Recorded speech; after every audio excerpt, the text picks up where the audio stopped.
Hey guys, it's Sam and this is the Booktube partner tag. This tag is where you pair up with another booktuber and you ask each other a series of questions and you come up with the questions. So my Booktube partner is Kayla from Bookadoodles, so I'm asking her 6 book-related questions and 6 non-book-related questions, and she's asking me 6 book-related questions and 6 non-book-related questions. I'll put the link to her video down below so you can go and check out her answers to my questions as well. So now I'm going to hand it over to Kayla to ask the questions. Hey guys, it's Kayla from Bookadoodles, and I'm sure Sam has explained everything about the tag to you all, so I'm just going to jump right in with the questions. Question number 1, if you could take a book or a fictional universe and turn it into a video game, what would you choose and why? Oh my gosh, that's a really hard one.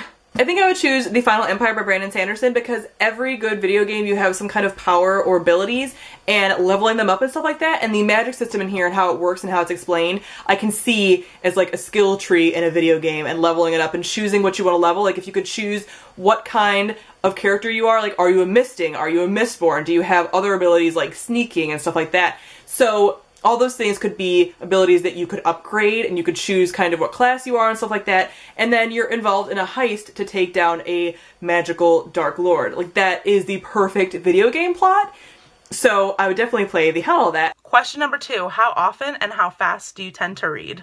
As far as how often, it really depends. I try to make time to read every day. So if I'm editing and a video is saving, I can't really use my computer because my computer is old and I can't do like anything else in the background if something is saving because everything will get slowed down. So I'll use that time to read. Or if I'm taking a break between video games, I'll use that time to read. I'll read before bed. I'll read during commercials of TV shows and stuff sometimes while I'm not watching a lot of TV right now. So I tend to read fairly often, but sometimes I just don't feel like it, like especially lately, like if I'm not feeling well, I can't read. So typically speaking, if I'm feeling fine, I'm reading a lot during the day. And as far as how fast I read, it does depend on the kind of book, but typically speaking, any YA book, especially YA fantasy, let's just call that like the average, I'll read a little more than a page a minute. So I think about a page, page and a half per minute, and then YA contemporary, I can read that even faster. I think that's like 2 pages a minute, and if you go into like adult fantasy, that tends to be a little slower, so like a page a minute usually. So yeah, I don't know if that's fast or slow. I really have no idea. Question number 3, when reading with a critical eye, what tends to irritate you the most? That's tough because I feel like although I do read critically, I don't read as critically as some people that I know. There are some things that I know I don't like, so repeating the same phrase over and over, especially if it's a phrase that the main character just does, or if it's a new kind of word that is dropped in for the world building. Typically speaking, I don't like that a lot, so I had a problem with that in the Maze Runner, that they used all these different terms. Although I understand that was kind of part of the world building, I just don't like that kind of world building. It really kind of pulls me out of the book a lot because I'm like, what does that even mean? What is that word? Okay, so that's supposed to mean this. It just doesn't make a lot of sense. Or if you have a character that's repeating the same phrase over and over, it's kind of like their catchphrase.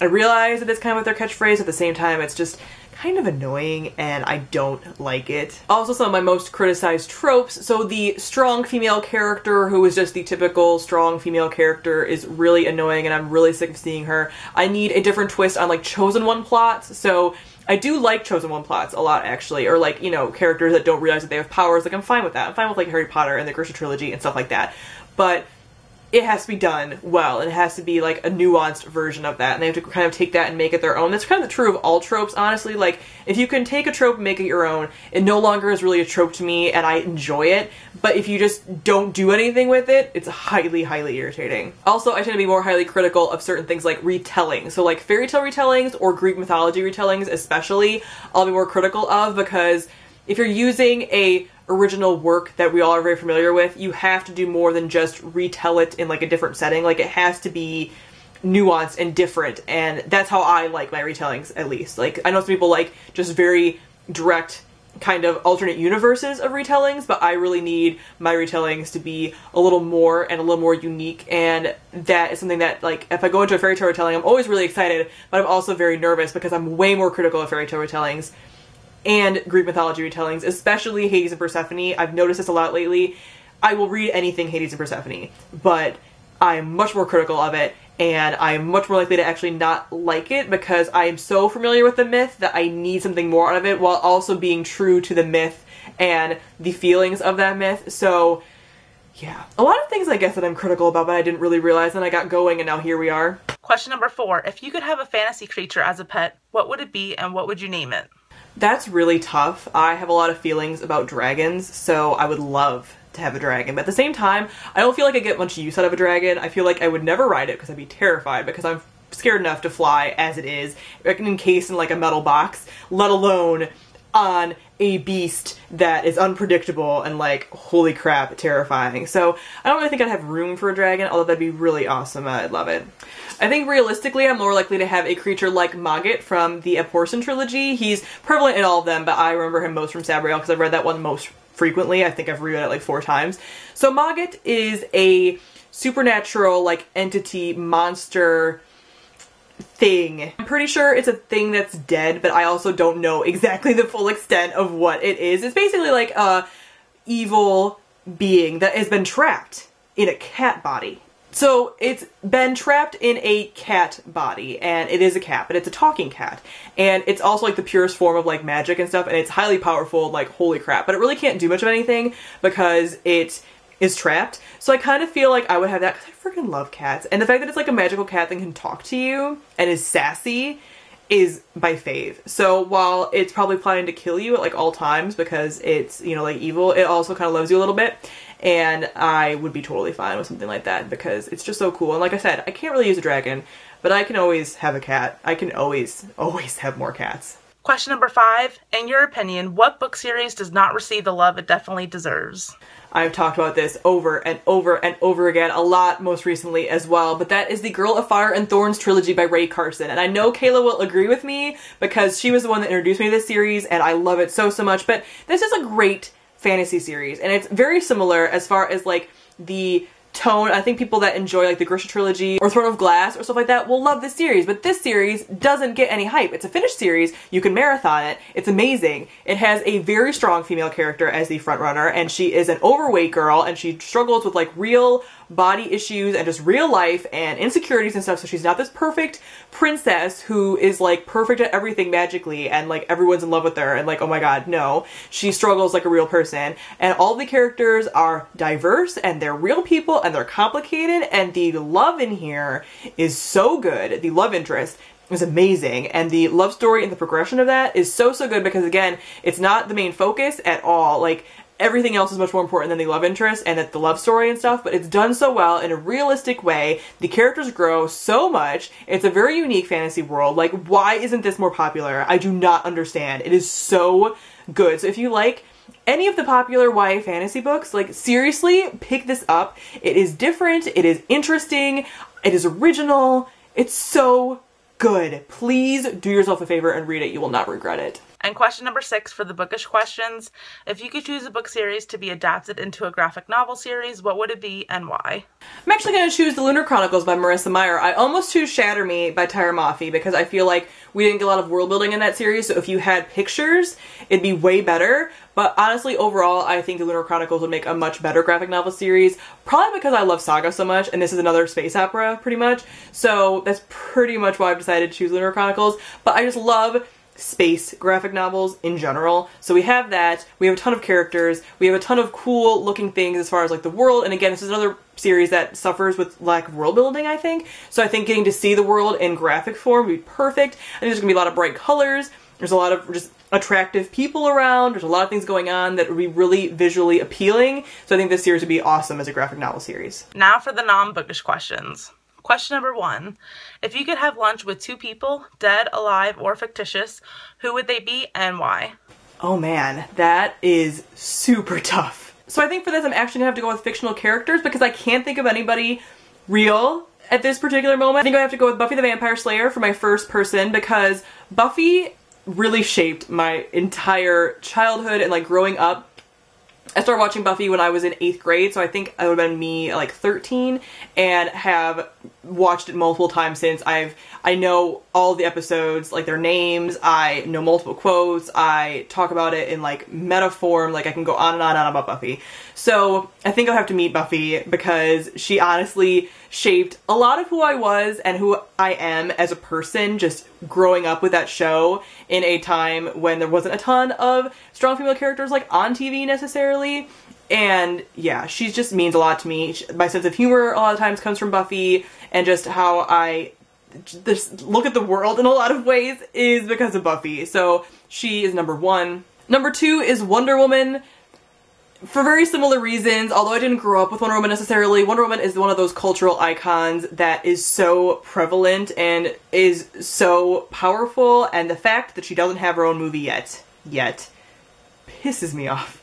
But anyway, I love Wonder Woman, and just to be able to talk to her and learn about like her life and stuff, because I do want to go back and reread a lot of the old Wonder Woman like comics and stuff and go all the way through, but that is a lot of material to cover. So to be able to be like, hey, tell me your story, and she can be kind of like Quoth from The Name of the Wind and just like tell me her whole life story, like that would be really important to me, and I would be really appreciative of that. And just, again, like a icon that is so powerful to so many women and is so important to so many people. Just, yeah, that'd be cool. And again, like lunch with Buffy the Vampire Slayer and Wonder Woman, like I can't even, my mind would be blown.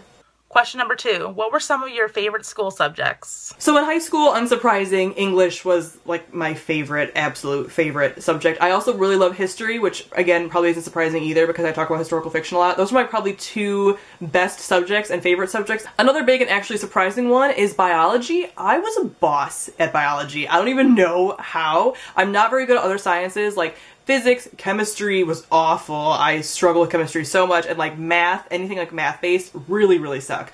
But biology, I was just like a beast at, and I was always the top of my class, and we had a really hard biology teacher, and everyone's like, how are you doing so well? And I'm like, I don't know. Like, I would fall asleep in class a lot too. Like, I am a chronic insomniac, like, still, so I would fall asleep a lot in class because I was up until like 4 in the morning watching X-Files in high school.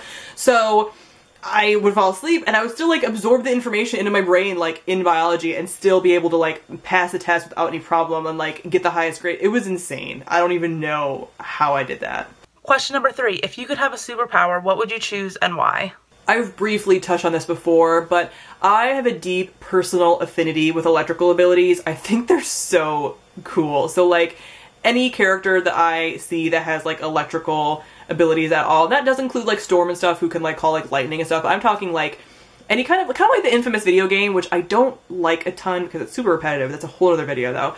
But the infamous powers that you have in that video game where you can like absorb power from like electrical things and you can zap and you can do so much with it, and he can like fly with it kind of, you can like hover with like lightning. It's just so cool. Or like on Heroes, like I'm forgetting the character's name, but she has like electrical lightning powers and they're just my favorite. So whenever I can play a game and have like electrical abilities of any kind, or if I played like a tabletop game like GURPS or something, like I always choose electrical. I also play some miniatures games, although I haven't in a long time. It's been like almost a year since I've played, but I play a game called War Machine, and my faction, which is like the team that you pick, like the army that you pick, has electrical based abilities. Like, it permeates all parts of my life. I love it so much. Question number 4. If you were on a deserted island and can only take with you 1 book, 1 TV show, and 1 movie, what would they be? I don't even know what to say to that. Like, I really don't. Oh, man. I think for the book, I'm going to have to go with The Night Circus by Erin Morgenstern. I've talked about this book before. I finally kind of realized that this book is my favorite book of all time thus far, and I can reread it numerous times and still find something new, and I think that would be important on a desert island because I would have to reread it a lot of times, and I would have to be like comfortable with it because it is like a comforting read, and it's so atmospheric, and there's all these characters that you can kind of like bond with, so I'm sure I'll start going crazy on this desert island, and I'll need to like bond with like fictional characters, and these are the kind that I would do that with. So yeah, again, I'm still like, am I forgetting a book? Like, but I think this one, I have to admit, would be the book that I'd have to choose. For the movie, it would have to be the 2005 version of Pride and Prejudice. I love it so much. I was almost gonna say the Pirates of the Caribbean films, but I would need all the films, and it would just be kind of funny that I would be on like a desert island with like Pirates of the Caribbean. But I think Pride and Prejudice, the 2005 version, would have to be what I chose because I can watch that on loop, just on repeat, and I have. The first time that I watched it, I think I watched it like 3 times in a row. I still get feelings from it, like I'm still emotionally invested in it. It's a beautiful film. It's done so well. It's a really good interpretation, I think, of the book too. Like, yes, there are some things that are left out or different, but I think it stays pretty true to like the feelings of the book. And if I can't have the book, then that'd be a way to have the book without having the book. And it's just pretty, and there's pretty people to look at, and it's a story that's nostalgic and that I am so connected to and love so much. And like I said, it's one of my favorite films, so have to pick that one. TV show is the one that is bothering me the most because I honestly don't know. I mentioned Buffy already, but I don't think that I would choose Buffy. Maybe not. I don't know. I'm really torn between Dawson's Creek, Buffy the Vampire Slayer, and Grey's Anatomy. Those are my top 3 favorite shows of all time. Like I said, Buffy means a ton to me, so it pains me to say this, but I don't think I'm gonna choose Buffy because there are only 7 seasons, and there are certain seasons that I prefer more than others, so like season 2 and 3 are like my favorite, and I could only rewatch 2 seasons of a show so much, although I probably rewatch all of it, but like I'm just going with trying to narrow it down a little bit here. Dawson's Creek I love as well, and I've seen multiple times, but again, there's not as many seasons. So I'm choosing Grey's Anatomy because there's so many seasons of that show. Like, why is that show still going on? There's multiple seasons that I do like, although I love the earlier seasons more.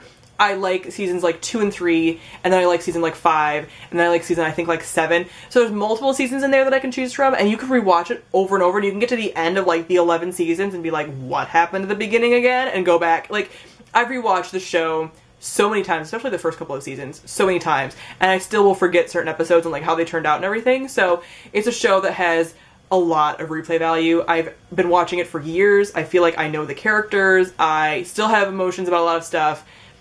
Yeah. So I think ultimately I'm gonna have to choose Grey's Anatomy, although this question was so hard. Oh my god, Kayla. Question number 5. What is your all-time favorite video game? I know you love to game.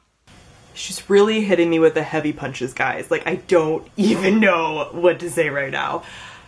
All-time favorite video game. I have a lot of franchises that I'm extremely loyal to. So to choose a favorite even franchise is extremely hard. So my top 3 franchises are the Final Fantasy franchise, the Assassin's Creed franchise, and the Mass Effect franchise. And like between those, I can't even. They're also character focused in a lot of ways. People will argue about Assassin's Creed because you do change characters up a lot, but there are certain characters in the franchise that you did follow for multiple games. So like Ezio Auditore is my favorite character from the franchise, and so I have a lot of feelings about that. And then we have Mass Effect, where you're connected to all the characters, and I have a lot of feelings about them all the time. It's such a character focused video game and is so good. It's also action focused, like, obviously, but the characters are what really make that video game. And we also have the Final Fantasy franchise, which is, again, iconic and beautiful and so important, and the characters there from a lot of the different games I still think about, I'm still connected to. Like, can we talk about the fact that when the Final Fantasy VII Remake trailer dropped, I cried, and I've watched it multiple times and cried multiple times. On that same note, when the Mass Effect Andromeda trailer dropped, I also cried. Like, I don't even, and I usually, like, get emotional a little bit when I see a new Assassin's Creed game coming out. So, like, I honestly can't even pick one. So, I'm gonna cheat because, like, I can't. It's like choosing children. I can't. So, my favorite Final Fantasy game is Final Fantasy VII because I am typical, and, like, everybody answers that because it's true. Like, what even?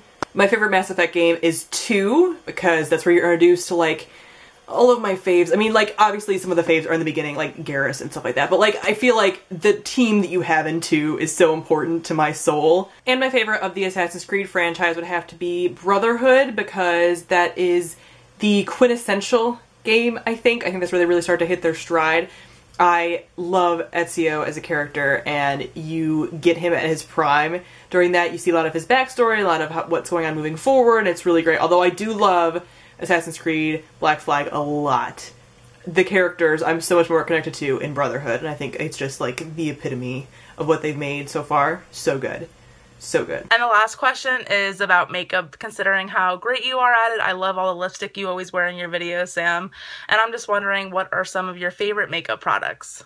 This is tough. I could devote a whole video to this. The first video on my personal channel is going to be my lipstick collection. So I have a whole thing about lipsticks. I'm going to mention some lipsticks and just some general stuff, but not going into too much detail about it, just list off some things that I really, really love. As you guys know, I love lipstick in pretty much any form. Some of my favorite formulations are the MAC formulations. I specifically prefer the Retro Matte, although I'm okay also with Satin and Amplified. If you guys are familiar with the way that MAC has all the different categories of lipstick, those are my favorites. Retro Matte, I think they do so well. And most recently, as far as the liquid lipstick bandwagon, I love the Colourpop Ultra Mattes. So I have 5 of them. I love them. I like them more than the Anastasia Beverly Hills ones, although I have those as well. But these are my favorite because they're the cheapest. They have the widest range of colors, and pretty much anybody can find a color. And I like the way that they dry down. They are super, super matte. So when you put them on, they dry down to no tackiness whatsoever. If you like a little bit more tackiness, I think you'll like the Anastasia Beverly Hills ones more. But I don't like any tackiness at all. So these dry down to basically feeling kind of like cotton, honestly, but I don't mind that at all. And they don't feel like they super suck all the moisture out of your lips. Like, honestly, you don't want to wear them every day or reapply them multiple times, but they aren't horrible. So I can talk about those more in the future, but those are my favorite variations. I love them, and I plan on purchasing like almost the whole line because they're awesome. As far as eyeshadow palettes, again, I'm not anything new and original. I use a lot of things you're probably going to see in a lot of the beauty community videos, but I love the Naked 2. I bought it when it first came out. I still have tons of it left. Like, I use this one on a regular basis, and I still have most of it left. Like, I haven't hit pan on many shades. Like, I use this all the time, and I still have a ton. So I like this one. It's cool toned. I also have the Naked 1. I don't use it quite as often, although I do use it, but this one's my absolute favorite. Like, use it pretty much daily. I also really like the Tartelette palette. This is the first one, and those are some of the shades. This is, again, more of a cool tone. There's some browns and stuff in there. I just like it. It matches my skin really, really well, and I can use it with the Naked 2 a lot, and they really balance each other out, so I use those a lot. And this is all matte shades, and I prefer matte eyeshadow. One of my favorite fun products as far as eyeshadow is Sugar Pill. I love Sugar Pill. I actually used Sugar Pill today because I decided to fill in my eyebrows with the same color as the Space Mermaid wig. So I use this. Sugar Pill has the brightest, most beautiful colors ever. I love it. This one is the Heartbreaker palette. As far as favorite face products and other essentials, as far as concealer, I use the Naked Skin Concealer by Urban Decay. It's the Weightless Complete Coverage, and it is in a fair neutral. It's the very lightest that you can possibly get. I use that for under my under eyes sometimes. I have very little darkness, but sometimes with some of the medication I'm on, I can get a little more like tired looking. So this is awesome, and it's really, really good. I think a lot of people use it, again, in the beauty community, so I wouldn't be surprised if you already have heard about this. For eyebrows, I love the Anastasia Beverly Hills Brow Wiz. It's double-ended, so there's a little spoolie on one end and then the very kind of fine point on the other end. I've been using this for a couple years now. I think it's really good. I don't run out of it. I know some people have had problems with it where like it'll run out way sooner or like it'll break or something. I've never had those issues. I've been using it for a while, and I use the shade Dark Brown for my natural hair color, and I love it. Again, you can get like the fine point. I prefer this more than Dip Brow or powder. I like powder a little bit, but I think this one's the best combination, and I haven't gotten Dip Brow to work perfectly for me before, so this is my preference. For foundation, I use the Meow Cosmetics Flawless Feline Mineral Foundation. This is again, another cruelty-free, I think it's all natural foundation. I bought this a year ago, and this is one of their smaller versions, but this is another indie company that does mineral makeup, and I love that for my skin because I had a lot of problems with my skin a while ago, so I don't really use liquid. I don't really need it at this point in my life where I need full coverage or anything. This is full coverage powder, but I don't want to cake on like the full coverage liquid makeup anymore at this point. So this is in the shade Flawless Inquisitive Korat Munchkin. So Munchkin is the size, and then Inquisitive Korat is the name of the color. So you can order samples of all of their foundations and get it little sample bags and color match yourself. I really highly recommend that if you are really pale. They have actually, it's really good for pale girls, but it's really good for the whole variety. They really more cater, I think, to really pale skin, but they have so many different colors in so many different varieties, and then they have 3 different versions of coverage. So they have Flawless Feline, which is the full coverage, and then they have 2 other ones that's like a medium and a light. I love this. This replaced another mineral foundation that got discontinued that I really liked. So again, I've used this for over a year. You have to use barely any, or you can use a lot and like really have like full coverage. I really like this, and it doesn't break me out or anything. It doesn't have a smell, it doesn't have a fragrance, and it's a company that has like cat names for their products. Like, really awesome. And for highlighter, the one I most use is MAC's Mineralized Skin Finish in Lightscapade. This one used to be limited edition, but I think it's a permanent product now. I like MAC products. I think they're a nice like middle of the line. There's better than them, but then there's worse, but like typically speaking, I like a lot of their just like staple products, and this, if you're really fair, is an awesome highlighter because it's hard to find a highlighter for fair skin, like for really, really fair skin when you're basically paper white like myself. So Lightscapade, highly recommend. Alright guys, that is it for the Booktube partner tag. So comment down below, let me know some of the answers to your questions or if you learned anything new about me, and definitely go and check out Kayla's channel for sure and her video and and see the answers for my questions that I asked her. So thank you very much to Kayla for doing this with me. Thank you all for watching, and I'll see all of you guys soon. Bye!